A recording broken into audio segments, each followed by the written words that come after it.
What's up, everybody, and welcome to the first episode of Universe Juice. It's here. We've made it happen, and I'm just going to have a little introductory spiel here before we get started on the actual podcast. If you don't want to listen to it, that's fine. No disrespect. Just skip ahead to the introduction music. Once you hear it, podcast will be happening shortly after. But anyways, first off, I'd like to thank anybody listening to this.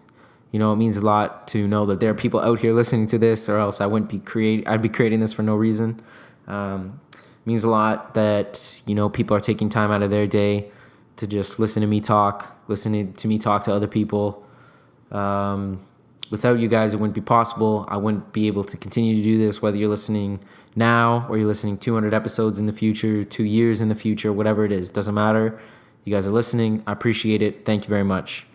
Second of all, I'd like to thank the University of Ottawa and CAMAC for kind of pushing me towards doing this. CAMAC is a anthropology multimedia laboratory opened and run by Meg Stallcup, as well as I would like to thank the students working there too, Leah and Heather. Without them, this wouldn't be possible. CAMAC, I'll provide links to in the description of this podcast or on my Twitter and Instagram.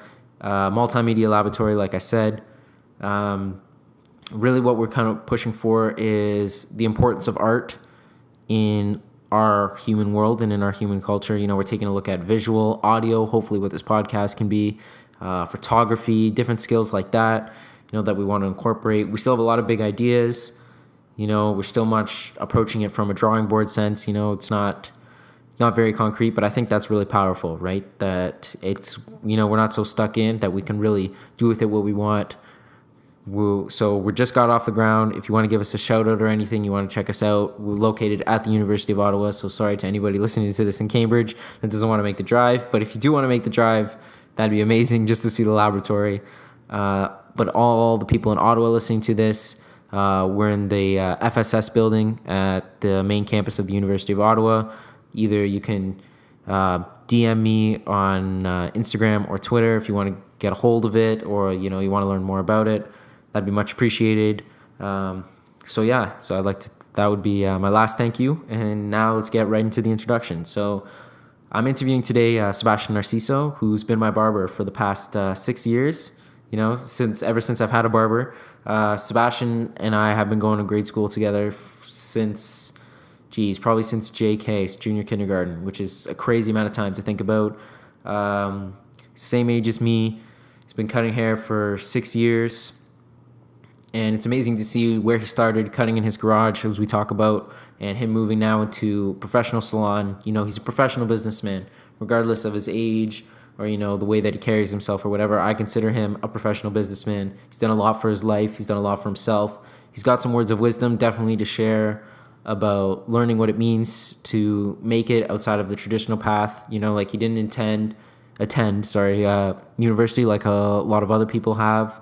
He made it his own way, and that is definitely something to be really appreciative about and to really vibe with. So without further ado, welcome Sebastian Narciso.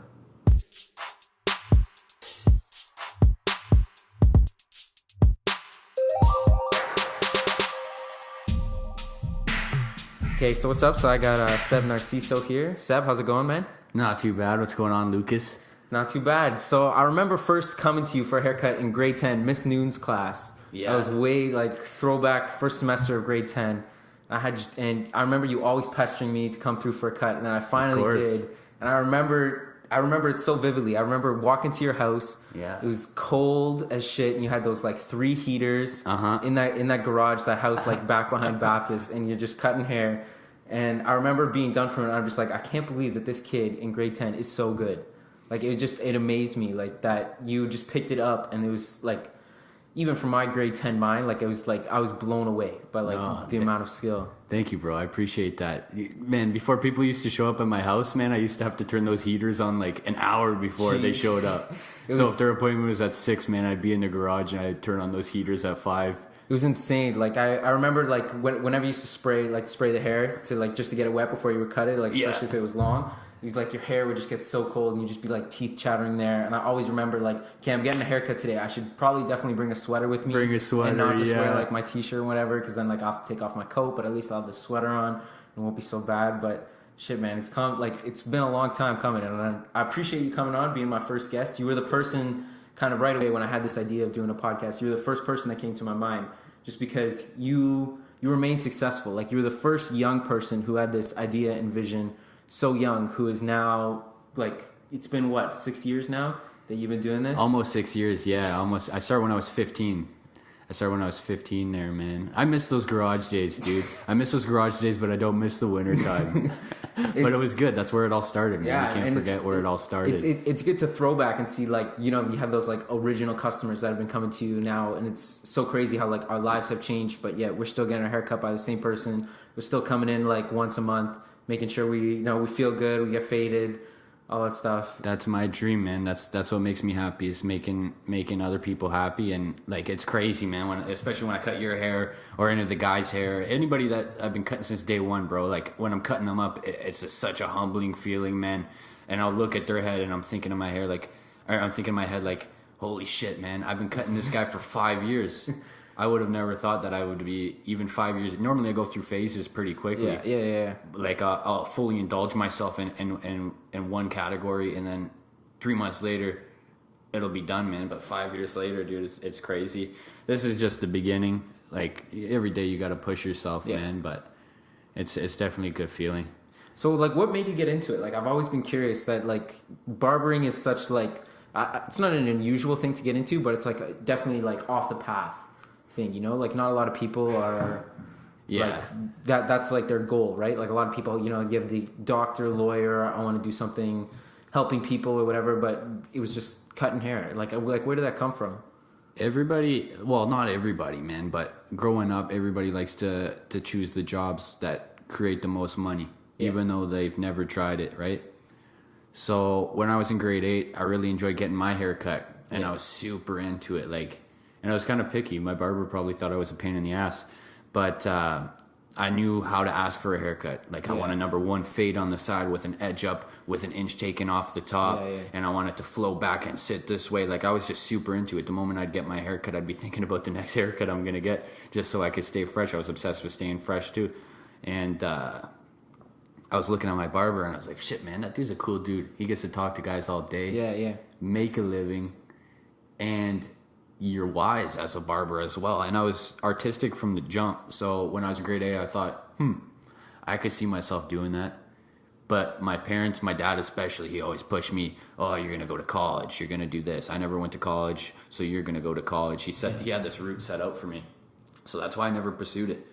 I thought, okay, shit, I have to go to college or a university or do something like that. But then I think I was 15. I was in grade 10 at Monsignor Doyle there, and I had hustled before and stuff. I like making my own money. It was a good feeling. Yeah. And I said, you know what? I always had this interest in barbering. I could see myself doing it. So I've got the capital now to pick up some tools, make a setup, and I said, screw it, I'll do it. I started watching YouTube videos, and then my first client ever was Brandon Gonzalez. And I chopped him up, and I took a picture of it too. I have my very first haircut. I have a picture of it actually. And from that moment, I got obsessed with it, man. That's how it all started, pretty much. And like, I would wake up in the morning thinking about, shoot, how am I gonna make that haircut better the next time? And I'd go to bed thinking, how do I get it to look like this? And when I got started, Instagram wasn't popping just yet. Yeah. But once the barber scene on Instagram got popping even more, that's when, like, I started being a crazy critic on myself and trying to get my cuts as nice and as the guys that I was following on Instagram. It's insane, man, like what you're saying, because I find, especially with myself too, that, like, you taught me how to ask for, like, a proper cut. Like, I didn't know what a fade was. I didn't know what a number 1 on the sides was. I didn't know what a pompadour was. No. I didn't know what any of these things were. Like, you know, like I was young, right? And like, you usually don't know what like these hairstyles are, but like, I'd always just gone to like a salon or whatever and got my haircut there. But like, I found that, especially when, like, you picked it up right at the perfect time, because I find, like, the barbering scene exploded from like that 6 years ago. Yeah. Like I don't know if it was going on earlier, but I find from there, like, everyone, like, you see like so many different barber places opening up even now. Like, there's like 4 or 5. One before, man, they just weren't like, they were just the salons, right? But the like, competition's crazy. I know. I can't imagine the fact that like you picked it up right at that time, like you rode that wave. It's because of Instagram. Yeah. Instagram is the reason why barbering's blown up so much, and it's definitely a good thing. And as far as marketing goes, it's beautiful. But that's what made barbering blow up. Like I started just before. And without Instagram, I don't think I would have been shit. It's funny too, like you talk about like the style of barbers, right? Like barbers have a very specific style, not in like in the type of music that they listen to, you know, how they dress, like the tattoos, everything. Like I find that barbers have a very unique look and like very unique personality and like sense of being around them. Like it's cool to see how like the barbering style isn't just about cutting hair. It's also about like the lifestyle and kind of what you live. And like you talked about, like being self-made, you know, you make your own money, you know all of these people, you know, and like they even then like that's how it goes. Like the word of mouth game is so crucial. Like them passing on other customers to you getting to know other people. It's just crazy how like it just blows up just from like that one person, and like you have your friend group. You cut their hair, and then from there it just explodes. Like you get all these other people coming in. You do your own marketing, but then like they do their marketing for you too. Word of mouth is the best kind. Like now barbering's a scene. It's a culture. It's about networking, and going back on the previous point that you made about how you didn't even know what kind of haircuts were which. Yeah, that's important, man, because it's all about education. If your client isn't educated on what kind of style they're getting or how they like their beard, and you know what level they like on the sides or what length they like on the sides and the top, and how they want their sideburns to like tapered or back. How are they going to continue to get consistency, and how are they going to, you know, learn how to get a proper haircut and actually enjoy their haircut? Yeah. I have guys that sit in my chair that have been to previous barbers, and I say, "How's it going, sir? How do you like your haircut?" And they go, "I don't know, just shorter." Right? And these are the type of guys that float from barber to barber, which is totally cool because everybody's lifestyle is different. Some people can't make appointments. Some guys have to walk in, and so they'll go to various other barbers. But it's like, how are you going to get the same thing or something that you'll like and feel confident in if you're not educated? So that was important to me. And I was, from my mentors, and I want to call them mentors. It's just guys that I've been looking up to online, barbers that make videos and stuff like that. They really pushed education, and I think education is another factor on why I keep my clientele. Yeah. It's just because I educate them. I teach them how to style. I teach them, you know, after the haircut's done, I'll tell them, okay, so this is a one on the side, square back if you like it. And that's what they come back and they ask again.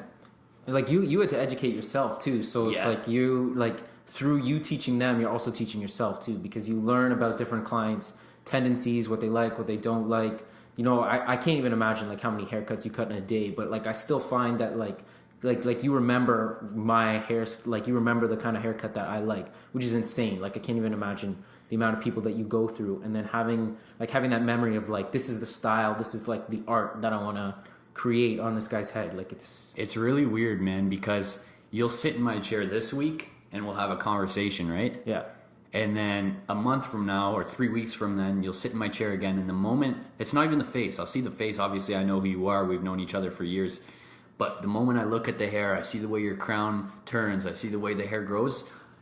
The archive of memories in the back of my head will open up, and I'll remember what we're talking about the previous time. And we'll just pick up where we left off pretty much. It's weird. It's weird how it works, but it's definitely a cool part of the job. Now, something that like I really wanted to ask you, because you've been doing this for so long, like do you find that it's hard to continue to be creative in like the way that you want to style people's hair, despite the fact that like you're working full time now, you have all these appointments to meet? Like it's a lot different than those garage days, right? Where you might have like 2 people coming in a day, and you can spend like the entire after school like thinking about, okay, how do they want their haircut? You could spend like an hour and a half just taking your time. But now it's a lot different, right? Like you got appointments, you got people that want to come in, sometimes you got walk-ins, and then like there's just your own life too, like time for lunch, time for like just even a break. You know, like I find like like the continuous nature of your work, it's hard to be creative in that space. Yeah, and then I got to balance my own personal life as well somewhere in there. We work long hours, but it was definitely easier. Like I'm still creative, but it was definitely easier to be more creative back in the day, because back in the day I'd get off of school, I throw my 3 p.m. appointments in my car. I say, okay, let's go. I'm going to drive you to my house because you're my 3 p.m. And I was doing probably by the end of high school, I was probably doing 4 to 8 or 9 guys a night. Jeez. And that was still moderate. So I was able to still be creative and get excited every time, right? I still get excited every time now, but now it's a lot more fast paced. It's a lot more, there's a rhythm to it. It's in, half hour, out, in, half hour, out, right? And guys, especially my guys, they want the same thing every time. They want consistency. So to get them to change it up and for me to try something new that, maybe something I've seen on Instagram or this idea I had happens a lot less than it did before. Yeah. But, I always throw ideas. Hey, man, if you like your haircut, we can keep it this way, but just know you have options. Yeah, yeah. And maybe I'll tell them an idea, something cool that I've seen. Maybe I'll show them a picture. But it's definitely easier back then. Now it's a little bit more busier. Yeah. And people like what they have, and I agree with them, man. If it's not broken, don't fix it. Yeah. So, but those guys, like I got a lot of guys come in with, they'll pull up their phones. Hey, Seb, I got a picture, man. Can you do this?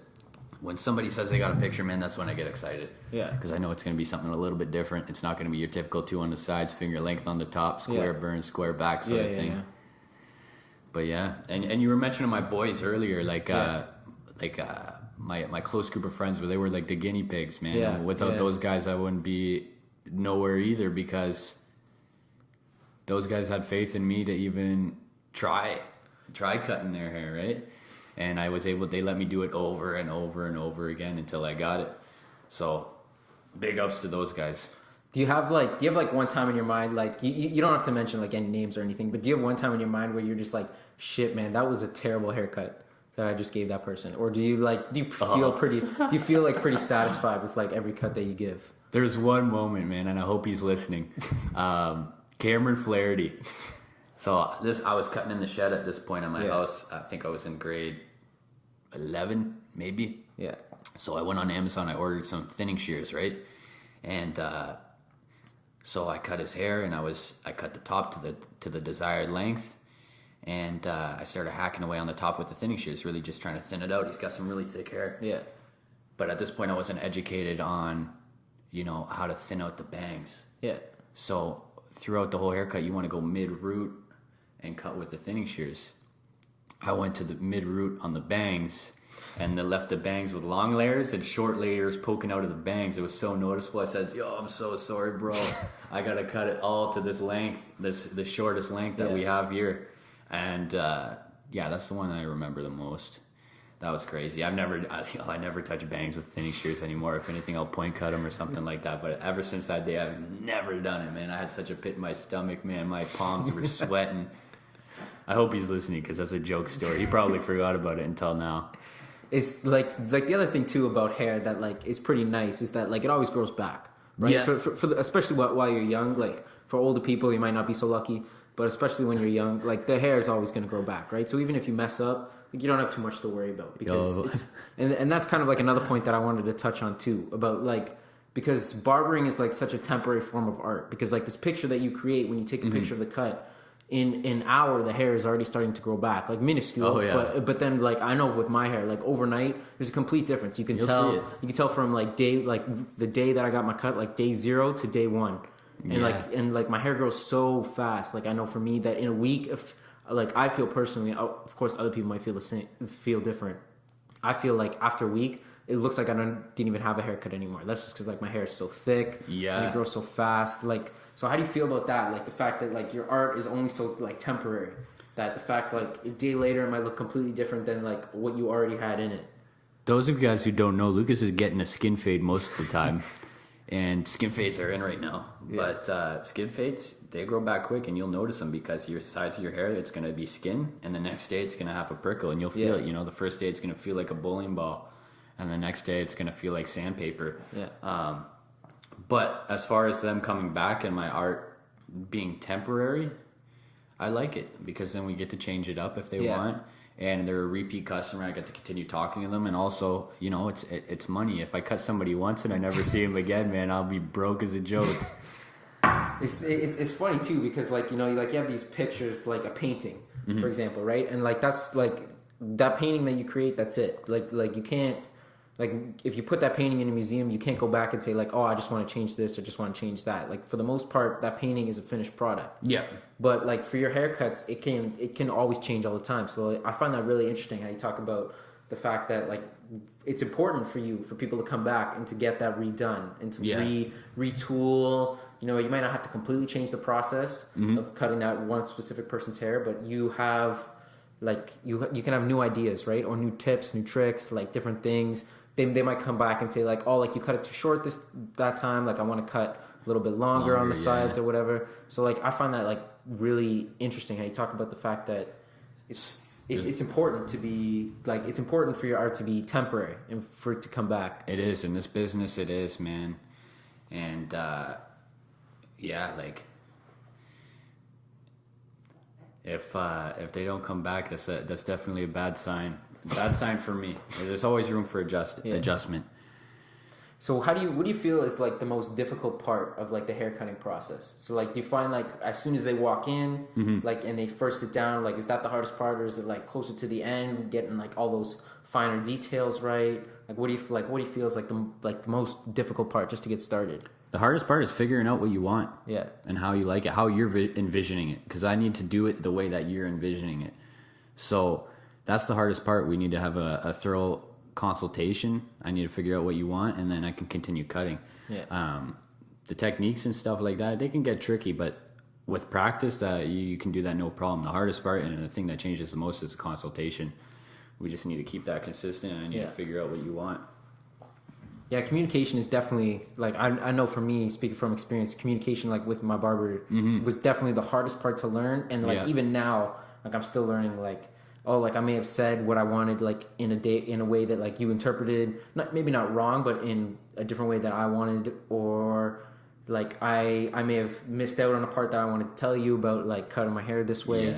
And, like, it's difficult because these details are so minute, but, like, it can make such a difference in, like, the haircut that you give. And that pays off for you as well because, like, Lucas, for you, for example, you'll go back to Ottawa, right? And you're not going to come back all the way to Cambridge for a haircut, right? So you're going to stop in a barbershop, a reputable barbershop in Ottawa, and your consultation skills are already mastered. You know what you like, so you can go there and you can get something that you enjoy as well. And another thing is, too, I'll add on to what's the most difficult part of the haircut, too, is finding a common level of conversation. Because people don't come to me for the haircut. You know, I can do a solid haircut. There's 1,000,001 barbers out there. There's 1,000,001 barbers out there who are going to do a great haircut on you. But they come to you for the most part because of you. They enjoy the conversation. They enjoy the respect. They have a common level with you. You guys can pick up and have a conversation. It's gossip hour. We come here, we talk. You know, I'm your therapist. Sometimes you might be mine, and I'll take your advice and I'll give you my advice. And that the social part of it is also tricky, but with it's all you build a muscle in your tongue, and you can figure out people pretty quickly.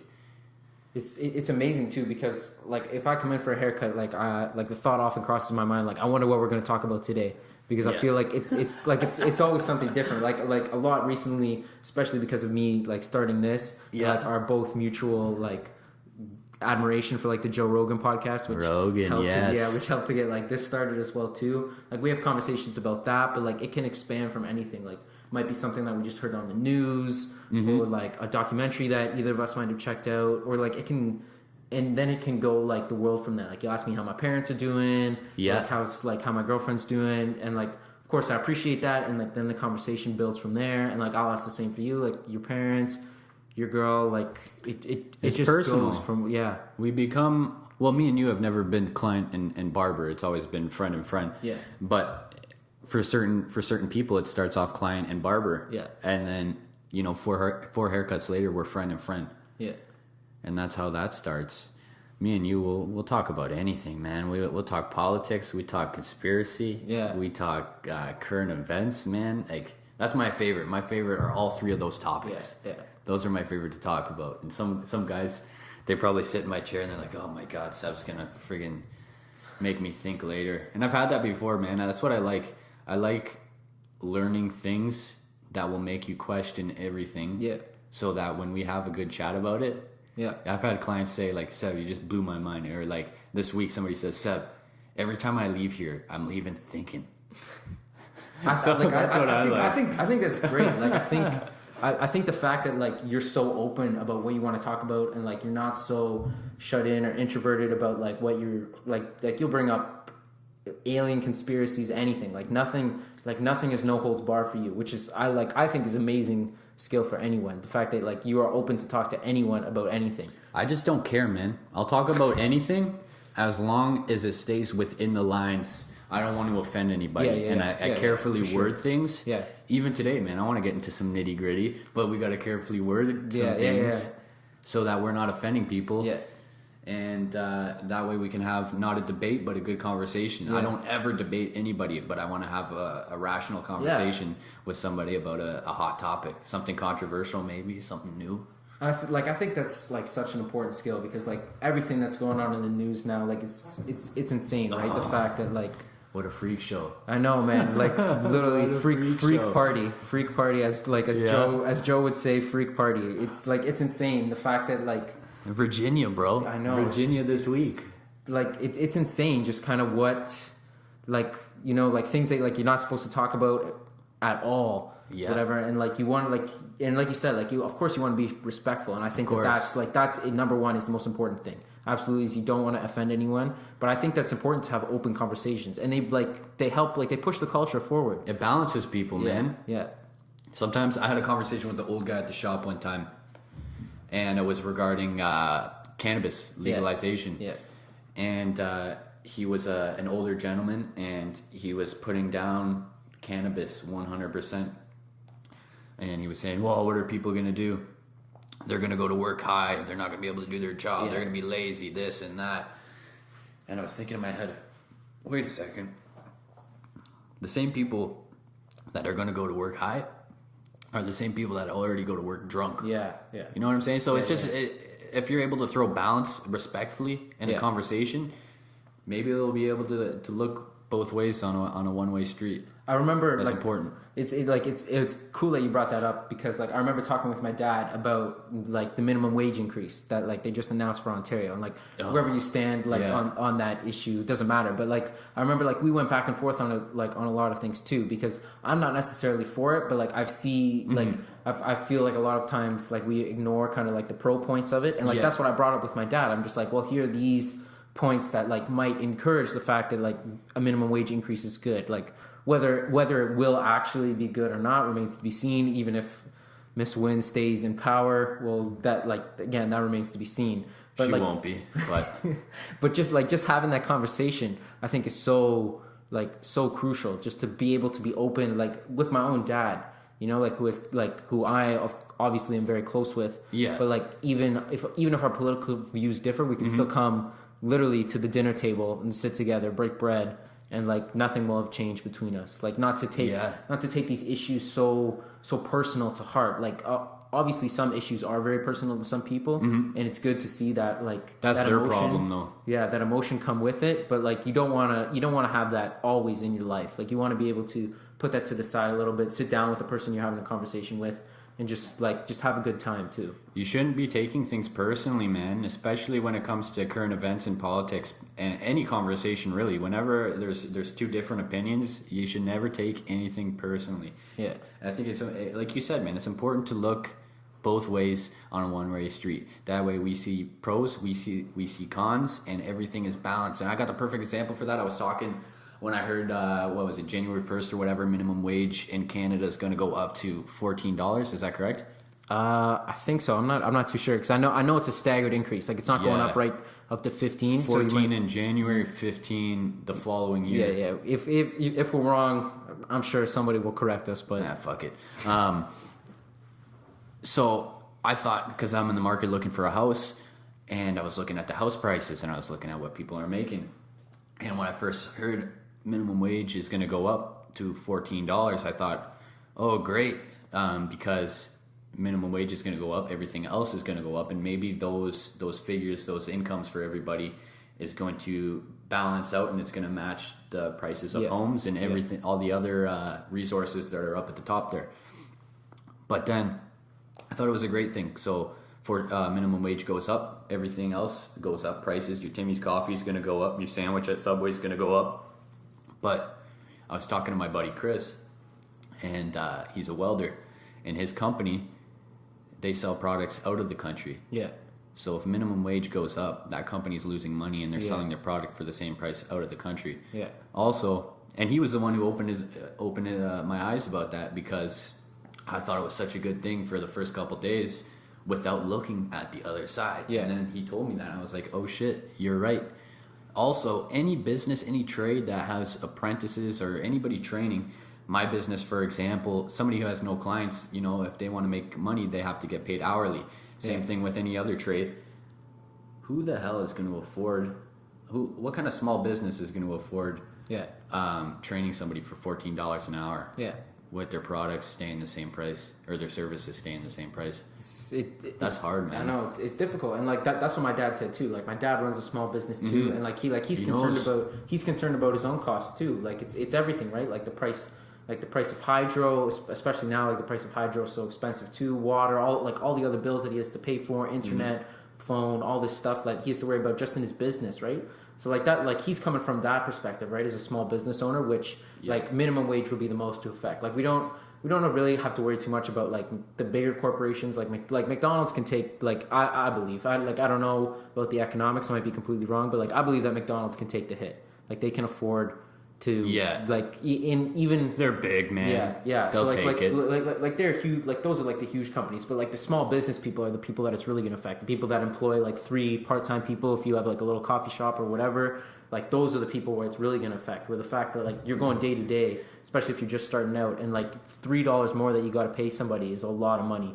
It's either these businesses take a hit and pay the $14 an hour for minimum wage jobs. It's good for lazy people.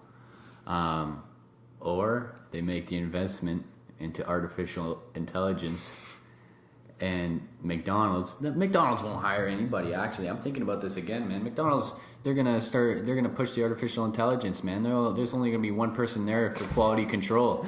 It's insane when you see now, like I haven't been to McDonald's in a while, but like the computers, they got everything there. Like you can take off what you don't want, and like people make mistakes all the time.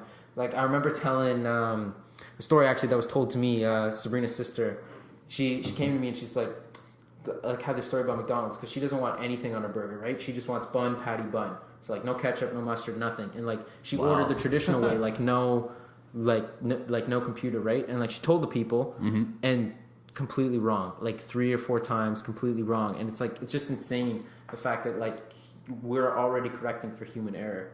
In that sense, like it can be a little difficult, but and that's where technology is going to be more consistent, man. I bet if you go to the McDonald's headquarters, I bet they have a full McDonald's within their headquarters that is all AI, like a demo. I bet. Oh yeah. I bet they got a machine flipping patties for them, putting the cheese on, everything, man. And like it's so many other things that you don't have to worry about too. Like there's no health violations you have to worry about because like you're hoping at least that all those machines are clean.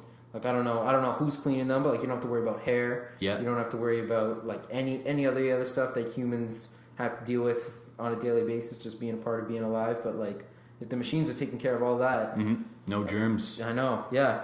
No one getting sick. Nothing unless like that. Unless foodborne, bacteria. They'll probably have a sprinkler system hooked up in every corner. That at the end of the night, it's like a Suds car wash. They'll spray the whole building down. That would be insane. If you think about it, like the superbug originating in this demo McDonald's.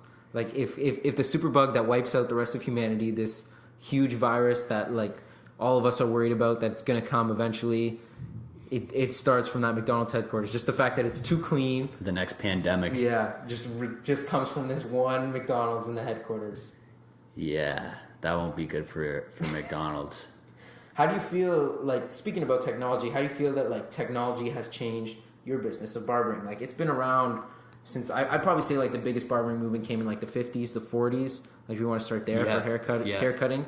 And, like, obviously it's changed incredibly. Like, you talked about, like, social media and pushing your presence there. Like, how else do you find that like technology has specifically impacted barbering? Barbering is always, everybody's always had a barber. They always say, and you should tell your dad this if your dad doesn't know already. Only 3 men are allowed to touch you: your doctor, your barber, and your tailor. Lucas's dad is a tailor. But yeah, it started off. There's been barbers since the beginning of the time. Yeah. Back in the day, in the cowboy days, the barbers were doing bloodletting. They were pulling out teeth, giving you some whiskey, all that stuff. And then up until the 80s, when the Beatles came in, they had the long hair. That's when barbering died, because all these dudes were like, oh, I want to look sexy too. They started growing their hair out and going to salons. They're just not getting their hair cut at all. And then after that, barbering came back. Once the Beatles died out, barbering came back. But now, the social media and barbering, like, dude, it's so important. If you're a barber and you don't have if you're a barber, hairstylist, anybody providing a service and you don't have social media, you're slacking. Everybody's got a smartphone. It's in their pocket. Yeah. You can advertise, you can market yourself, you can brand yourself, and it will reach everybody to their pocket. You don't have to pay $500 a month to get your name plastered on a bus stop. Yeah. You don't have to pay $3,000 a month to get your name plastered on an actual bus. You can do it all for free on social media. And I remember when I was starting out, Instagram, I always tell people this, man. I say it once a week. That explore page on Instagram at the time, every local picture that was buzzing would pop up on everybody's explore feed. Yeah. So when I did a nice haircut and I took a picture of it and it got some likes, a lot of people viewed it, it would pop up on the explore page. And that's how I started getting people from, across town, out of town, and things like that. Today's the day and age where people aren't going to walk in and ask, who's the best at this, who does this good. Today's the day where people, before they walk into any business, they're going to sit in their car, they're going to Google the business, they're going to read the reviews, and then they'll walk in. So resumes, and in this business, man, I don't even,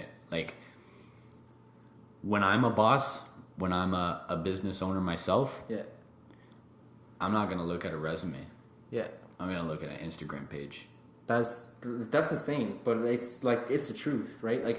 Especially for your business, hiring barbers, you want to see their work, and their work is right there. Yeah, you got one whole page of, even if they only got 40 posts, you got 40 posts that date back 3 months, their 3 months most recent haircuts that they wanted to put on social media. You got it right there. You got their experience right in front of your eyes. So, you don't just have to trust it. So now you see their work. So if they got 40 pictures, you see 40 haircuts. That's quite a bit of haircuts. Yeah. You can't throw 40 haircuts on a resume. Yeah. So now you have a good barber. Now you need good personality. Yeah. And work ethic. Yeah. So you almost have half the battle right there. Yeah. With just Instagram, as far as hiring goes, it's huge, man. It's so important. I know you talked about, I don't know, if you're still looking to do this, but online booking. Yeah, because now I'm still amazed the fact that you still only do it through text. I can't imagine the amount of text that you get through a day. Your phone must be buzzing constantly. But have you thought about bringing that in, or what are you kind of looking forward to for that? Not at the location that I'm at right now. Yeah. I'm not going to bring in an online booking just because people still call the shop. Yeah. And it's working on weekends and my day off, Tuesdays. Texting gets a little bit difficult because I can't see my schedule unless I'm at the shop. So my clients have to wait a day before I can get back to them once I see my schedule. It still works, man. I've been doing the text message thing for almost 6 years now. Now it's getting a little bit crazier. It's getting a little bit overwhelming because I wake up in the morning with 12 missed text messages. And it's definitely a good feeling. I like texting still. But what I don't like about it is I feel bad because I want to be able to get to them instantly. Yeah. I don't want to have a 4-hour delay because I have 8 clients there that I got to do before I can get back to my text messages and book them on the computer. That's what I feel bad about it. So it's not necessarily that texting people is annoying. It's that I feel bad for not being able to get back to them as soon as possible. But that goes to the whole texting etiquette. Yeah. If you want to get to somebody instantly, you call them. If you want just a reply whenever you can get a reply, you text them. Yeah. And if it's not important, or you don't need to know right away, you email them. Yeah. There's etiquette to everything. Yeah. But online booking, when I get my own location, I think it's definitely going to be something that gets implemented because it's easier. You can see the schedule there. You can see all the open spots.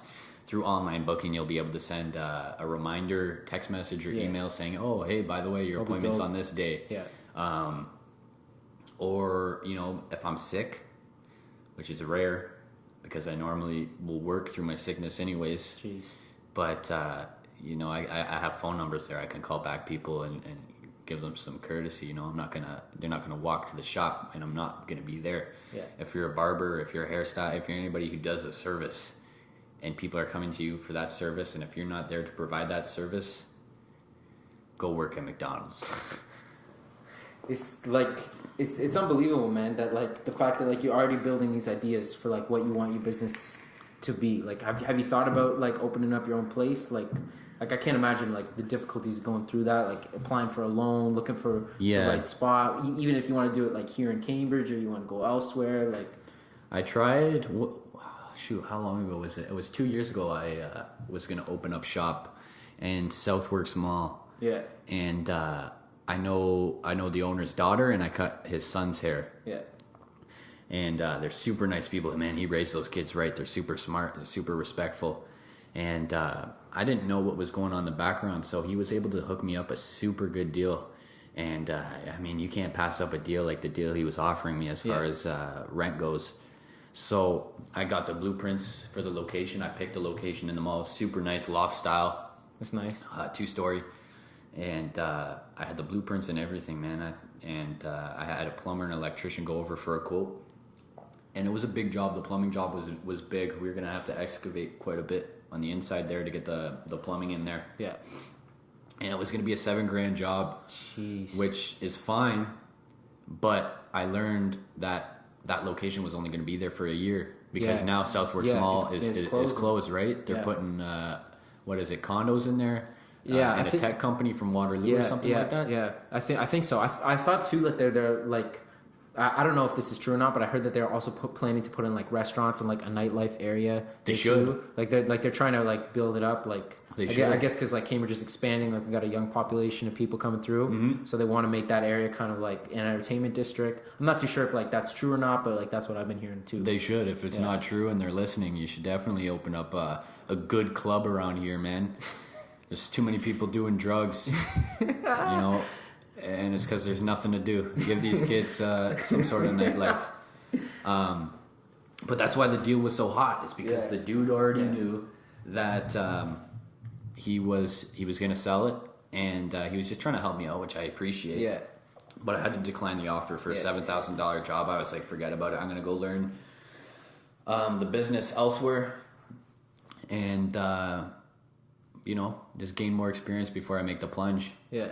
The only way to get more experience, though, sometimes is to make the plunge. Yeah. You're never fully ready, I think, from what I've heard and the people that I've talked to. You're never fully ready to open up a business until you make that plunge. Yeah.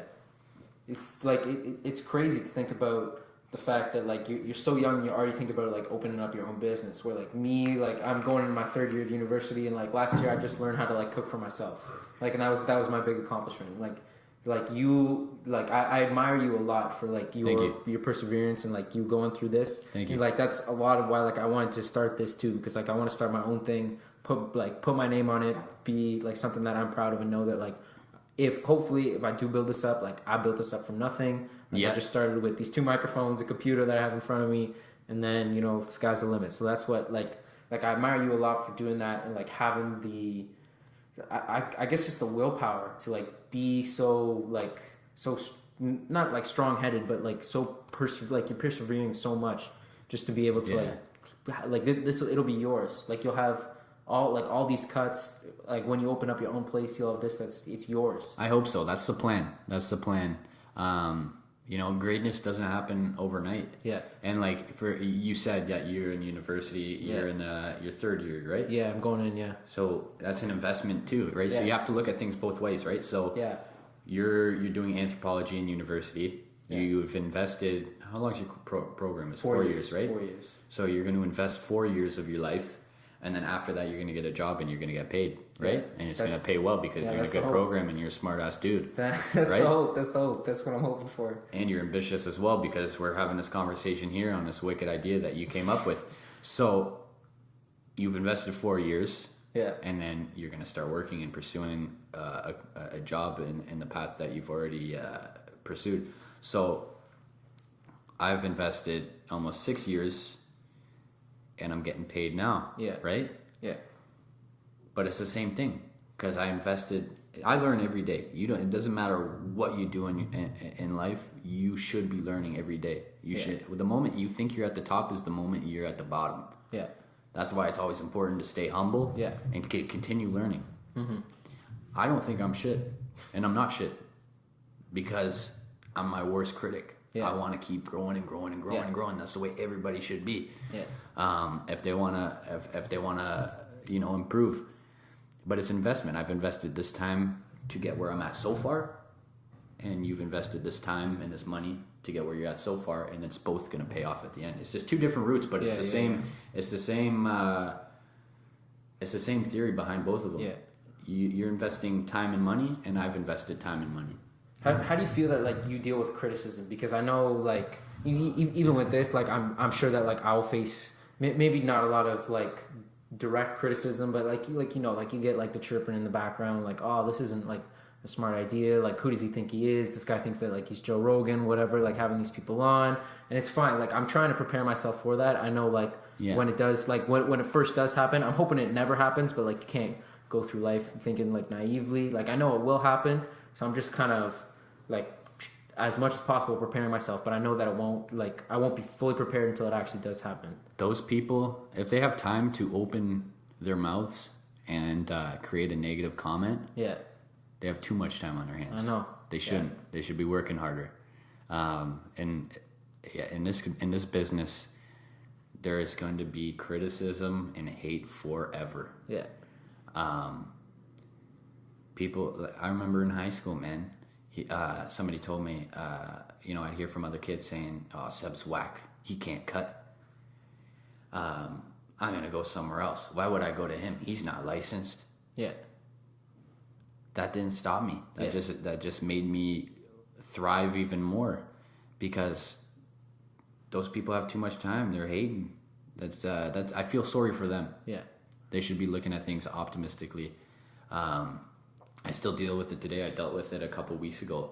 In this business, I believe everybody should love each other, and it should be just a huge culture of people that want to improve with each other, for sure. Hang out, celebrate, and learn and grow with each other, build together.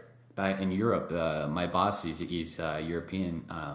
He's cut in Portugal, Spain, lots of other places in Europe, and that's from what I hear anyways, that's the European mentality in the business. Everybody loves each other. They go out. All the barbers, they go out together. They party together.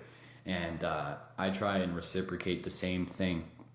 I have a lot of good relationships with other barbers and hairstylists. And a lot of times I'll go out and I'll look at who I'm out with, and I'll see like 3 other hairstylists with me, and I'll see 3 other barbers with me. And I'm like, wow, this is amazing that we can all come together and we're all friends now, and we share this common interest. But there's, I dealt with a gentleman the other day who's been, pretty much harassing me and slandering my business for the last 3 years, just out of pure jealousy and hate, man. And that's not good. Yeah. That's not good. I feel bad. I feel bad for him. I wish jealousy is such a weak emotion. You can't grow from jealousy. This gentleman, when I was in high school, I went and got a haircut from him. And it was one of the best haircuts I've ever gotten. I was so impressed. But I told him, hey, man, I'm barbering. I'm learning how to cut hair. I'm cutting up my buddies. I'm cutting up people from school. Yeah. And he tried to completely turn me away from the whole idea. Like, there was automatically some pressure, some competition. Yeah. Like, that's insane. Like, the fact that, like, you just, like, wanting to learn, he already feels that, like, you're a threat. Yeah. Like to his business. Like, the fact that you want to pick this... Like, he doesn't see this as, like, I can have this opportunity to, like, mentor this young kid, like, bring him in, show him what this is all about, show him, like, we're inclusive here. It's sad, man. And he's just, like, automatically, as soon as you say, like, oh, I'm thinking of doing this too, he automatically sees as, like, oh, I got competition. Mm-hmm. I got to snuff this out as soon as possible. It's sad. And, like, once he seen my Instagram page, he seen my resume, quote unquote. Yeah. He called me and he said, I want you to work for me. Yeah. I'm the best. That's what he said. I'm the best. I will make you the best. And I just told him what he wanted to hear. And when I hung up, I said, that's not for me, because I don't want to join a team that believes that way. I want a humble team. Yeah. And whatever, left it at that. Began working somewhere else, and I received a phone call. I was 17. And, I was being called a bird from this gentleman. other negative comments as well, and I didn't even reply, man. I left it at that. Jeez. And that's the kind of stuff that you deal with in this industry, is other people hating. If they haven't learned already, there's more than enough business in town for everybody to cut. Oh, yeah. If you want to cut everybody in town, you won't even be able to if you work 24 hours a day, 7 days a week. It's impossible. You can't do it. So there's that aspect of the industry right there. But then there's the other aspect. So it's clients. Certain clients, you'll learn this if you're new to the industry, will praise you when they're in your chair. Yeah. Seb, you're the best barber I've ever been to, man. But then when they're in another person's chair, they're talking shit about you and they're telling that same thing that they told you to that barber, right? Jeez. And if that's the way that they want to be, that's totally cool with me. Go ahead and do that. I can't control your mouth. But that's something that you're going to hear about, and that's something that you're going to have to deal with. So once I started working in the shop professionally, that's when my skin grew pretty thick, and you know, that shit just goes over my head. I have sympathy for those people rather than hatred. It seems so insane to me that like you would take time out of your day to like not that you're not important, but like to shit talk your barber, like your barber of all people, like you may see this person like once a month, and you're really spending time, like you're really spending like, and however long you're sitting in the chair, you're spending that time like talking shit about this other person that you have may gotten a haircut from twice. It's human nature. Like 2 hours out of your life. And so like it just like it boggles my mind that like people would spend that much time just being angry at like other people that have no like direct impact in your life. Like even if you didn't like the cut, like I said earlier, like your hair grows back. Like it's one thing to like mock, or not to mock, but like not like the cut. But it's a completely other thing to not like the barber, just to think that the barber is a terrible person. Like it's so insane to me. It's a different story if you're receiving a bad service, but when you're on almost that friendship level, I don't know. Maybe it's something where they feel like praising you while they're there because maybe they think they're gonna get a better haircut. Maybe it's something like that. I don't have it totally figured out yet, other than the fact that it could just be human nature. It probably is, but I don't know. That's the way it is, and I've dealt with that all the time since that as well. And I'm not gonna change because my work is me. And I'm not gonna change me for anybody.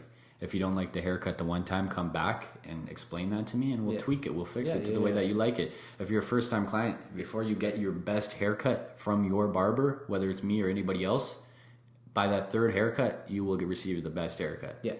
Because those first 2 times, you might get a good haircut. You might get a great haircut those first 2 times. But they're still learning your hair. Just like anything. That's a big thing, like learning your hair, because like I remember you talking to me a few times, like when you're fading my hair, like you talk about like how my hair has like a certain wave to it, like a certain style to it, and like to me it's just all like it's just all jargon, and I'm just like like my hair totally goes this way, and I'm just like I've like the time like I have no idea what you're saying, like I trust you completely that you know what you're talking about, so I let you do you, and like it always turns out great, and I like it. But how do you feel like learning someone's hair? Like it's such an odd concept. It's always a challenge, but it's also fun. It's what makes we're not doing assembly line haircuts, right? So we need to be able to provide a haircut for your head, not a haircut that's going to fit on your head and the guy next to you. Hair grows in many different ways, and you have to be able to cut those styles according. You need to cut it a certain way. That the hair flows. You gotta make exceptions there and work with what you have. It's good. Like how do you feel like you bringing in your tools that you have? So like you have like you have your different clippers and all that stuff, and like picking the best tools. Like how important is that to have the best equipment, or is it more about like the skills in the barber's hands? There's no such thing as the best equipment in my eyes. It's all about what works best for you. There's a million and one ways to get a haircut done, and there's so many different tools. The way that I tell it to people is like your tools are like a pair of jeans, your favorite pair of jeans. They'll fit you amazing, but they're not going to fit your buddy amazing. Right? So everybody has to have their own tools. They might have the same tools, but it's what works for them best at the end of the day. So I've invested in buying over the years all of these tools. Most of them I don't even use. I have probably 12 to 16 clippers at home, And I only use 2 now. I only use 2 clippers. Are these ones that you've bought like previous to those ones, or like ones that you bought since, and like you just realized that like the old ones were better? I'll just buy them to try them. And then, just to see if they work good. If I hear good reviews and I like the way, if they're ergonomically designed correctly, I'll try them out. If they don't work, they go in the drawer. If they do work, they stay with me. So it's just buying and trying pretty much. Like me and my boss, we're pretty good with that. Carlos, we'll see something new, and he's cool. He's 50 years old. He's been in the game for 34 to 36 years, and still to this day, he will buy products, and we'll try them. If we don't like them, we toss them away, and if we do like them, we keep them. And it's super cool to see old guys like that. Yeah. He's not even old. 50's not old, but older gentlemen like that. Yeah. Still being inspired and still willing to try things, new things. Yeah, that I think is like a really crucial skill. It's not even a skill, but like just a personality trait to have. Yeah. To not just be stuck in your ways, because if he's been cutting hair for 34 years, like he's been around the block. Like he knows what works, but for him to have the personality of like, I'm still learning, there's still new things coming out all the time. Mm-hmm. Like I need to be on top. Like it's not like, it's a skill that you can't just put to rest. It's a skill that you always have to keep up with, and like you can't just be complacent. Like having that attitude that like I got to keep going, I can't stop. That's the exact like term, complacency. Yeah. You do not want to become complacent, whether it's in your relationship or at work. So kind of the last thing that like I want to wrap up with, and like thing that I want to ask everybody that comes on is like, what is the one thing that you think young people should be doing that they aren't doing now? Like what is one thing that you see, like you may see yourself, that you see like young people aren't doing this, or they are doing it and they should stop doing that, like it doesn't really work? Try things out. Because when I was 14, my dad made me work, and I'm grateful that he did. Yeah. And I started working at not a fast food, it was a restaurant chain, Eastside Mario's. When you're 14, you can only get hired. You can't do anything else when you're 14. Yeah. The only job I know that you can do when you're 14 is a dishwasher. Yeah. So that's what I did, and I fucking hated it, bro. I hated it. I remember you working there. Oh man, I remember you and Pinner working there. Oh my gosh, I worked there for a year and a half, and every shift I worked twice a week, just on the weekends. Yeah. And the moment that Sunday shift was done, I was already dreading coming in on the next Saturday. Jeez. I hated it, man. I almost cried. I don't cry. I'm a man. I don't cry. I almost cried twice at that job, man. And like every day I would think about, how am I going to walk out? And the only thing that stopped me from walking out was probably the ass beating I'd get when I get home. You can't walk out on a job. You can't quit a job. You got to give 2 weeks notice. That's respectful. You got to have another job in line before you go and you quit another job. That's my mentality. That's the way I was raised, and it's useful. It's a good tool. Yeah. But I realized, fuck, I hate this. Yeah. There's no way in hell I could do something with my life that I hate, and I have to deal with this every single day. So that's why I had to do something that I love. Yeah. I have to do something that I was passionate about, because in business class, grade 10 business class with Mr. Bergman, I remember this. He said, you work for 5/7 of your life. Yeah. If you don't like what you do, you don't like your life. Yeah. And I remember that class. Jeez. That resonated with me like crazy. And it's so true.